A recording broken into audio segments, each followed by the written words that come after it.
And Congress has done a lot this fall, but there's much yet to do. For a scorecard, we welcome now our Washington correspondent, Emily Wilkins. So, Emily, I mean, they've got the debt ceiling up today or soon. They've also got defense authorization, and they've got Build Back Better. What, if anything, is going to get done?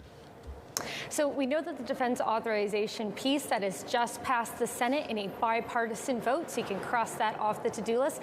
Debt limit is next. The Senate is expected to take a vote on that later this afternoon. At that point, it will need to go to the House. House members are preparing to stay late tonight or potentially come in tomorrow to make sure that that is done by the December 15th deadline that Treasury Secretary Janet Yellen set forth. And then there is the so-called Build Back Better, that social spending and tax plan.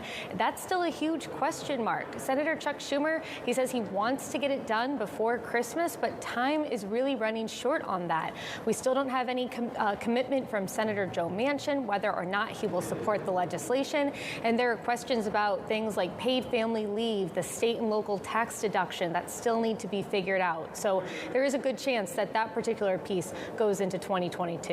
And Emily, if that's not enough for Congress, we also have the shadows of January 6th still lingering, when all that mob took over. We had an announcement today from the D.C. Attorney General that he would be suing the Proud Boys under the Ku Klux Klan law to go after them. What's the reaction on Capitol Hill to that?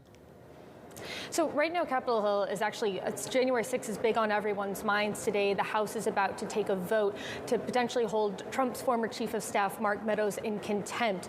And with the Attorney General, they're not the first ones to go ahead and sue some of these extremist groups. Members of Congress have sued as well. But the interesting thing here about the D.C. Attorney General is that they can actually point to financial losses. I mean, the Capitol complex has their own police force, but on January 6th, the city of D.C. had to send in its police force as well. And now this lawsuit is to recoup funds from having to send officers out, from having to deal with officers' injuries from their time off. And so that's all included in this lawsuit here.